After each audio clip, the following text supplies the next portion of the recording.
There's this piece of wisdom, it's almost 2,000 years old, and it asks one of the most practical questions you can imagine. What is the right way to live your life? But honestly, the story of who asked it is just as incredible as the answer he gave. So, picture this. It's a scene straight out of a thriller. You've got two of the most powerful men in the world. One is the Roman emperor, the master of pretty much everything. The other is a Jewish sage, and they are meeting in absolute, total secrecy.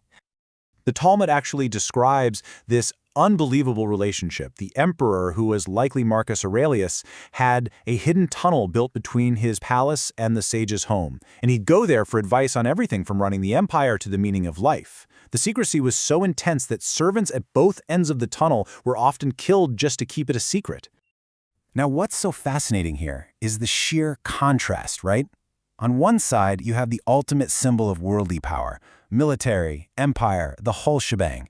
And on the other, you have a spiritual leader whose only authority came from wisdom and ancient tradition. This was a secret meeting of two completely different worlds. So who was this sage? Who was this person that the most powerful man on earth would risk so much just to talk to?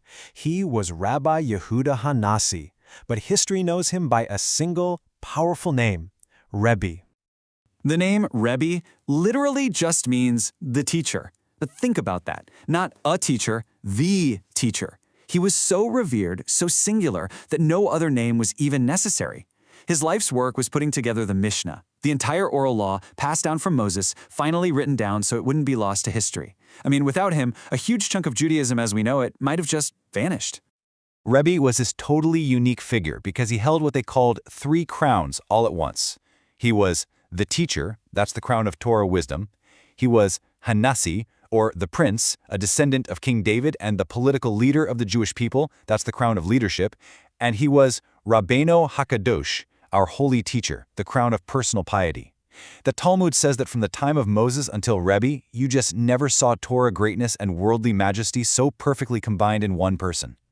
And this is where the story becomes truly profound. Rebbe was incredibly wealthy. His stable manager was said to be richer than a king. And yet, on his deathbed, he held up his hands and said this. He used all of his immense wealth and power to take care of his community, to feed the poor. But for himself, he took absolutely nothing. So it's this man, this leader, this scholar, this saint who had everything the world could possibly offer, who opens a famous chapter in the Ethics of Our Fathers by asking the most fundamental question there is. Here it is. In the original Hebrew, he asks, what is the straight path a person should choose for themselves?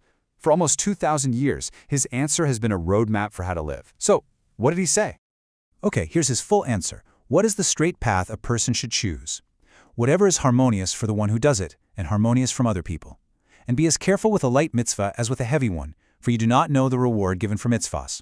And calculate the loss of a mitzvah against its reward, and the gain of a sin against its loss.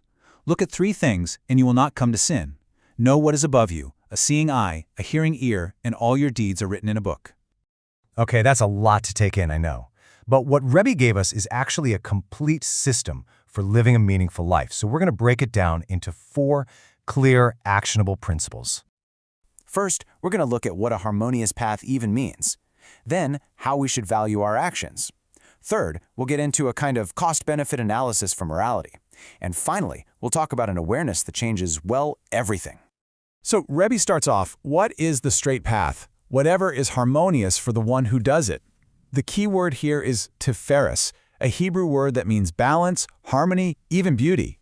It's all about finding the golden middle, avoiding all the extremes. But how do you know when you found it? Well, Rebbe gives us this brilliant 2-part test. First, you ask yourself, does this action feel right to me? Does it bring me a sense of internal peace, of pride? And second, just as important, you have to ask, would a wise, respected person look at this and praise it? See, it has to pass both tests. If it only pleases you, it might just be selfish. If it only pleases others, you might not be true to yourself.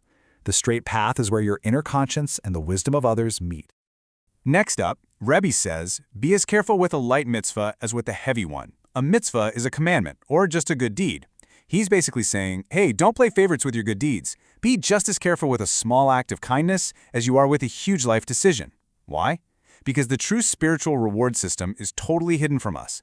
We literally have no idea what the ultimate impact of our actions will be, so we have to treat every single choice like it's the most important one we'll make all day.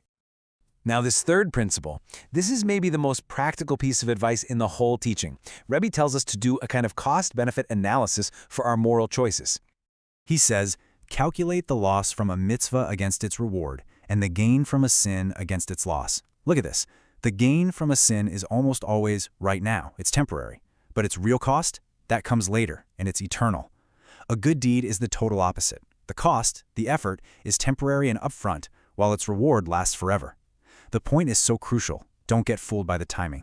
Make your choice based on the full eternal consequences. And that brings us to the final, and maybe the most powerful part of Rebbe's teaching. He moves from these practical principles to a state of mind, a constant awareness that can keep us on the right path. He ends with this powerful instruction. Look at 3 things and you will not come to sin. Know what is above you, a seeing eye, a hearing ear, and all your deeds are written in a book. In other words, remember that God sees what you do in private, hears what you whisper, and records every single action. Now, usually this phrase is understood as a warning, right? Be aware that you are being watched from above. It's a call for accountability, and that's powerful. But the Chassidic masters offered a totally revolutionary way to read this. They took the exact same Hebrew words and read them like this. Know that what is above is from you. The reality in the heavens isn't just watching you, it is being shaped by you. Your actions here on earth aren't just being judged, they are literally creating spiritual reality. This flips the whole thing on its head. You go from being passively watched to being an active partner with God. You're not just a subject being observed, you're a builder. So how do we take this profound 2,000-year-old teaching and actually apply it to our lives today? How do we walk Rebbe's straight path right here, right now, in the 21st century? It really boils down to this. First, before you act, run that 2-part test. Does this bring me harmony, and would a wise person respect it? Second, stop ranking your commitments. Treat every good deed with care, because you just don't know its true value. Third, do the real math. Weigh the temporary costs against the eternal rewards. And finally, live with the dignity of someone whose life is being recorded, because every moment truly matters. And look, this final question isn't meant to be about fear. It's about significance. It's Rebbe's ultimate challenge to us. The seeing eye and the hearing ear aren't threats. They are an affirmation from the Creator of the universe that your life, your choices, and every single moment, they truly and eternally matter.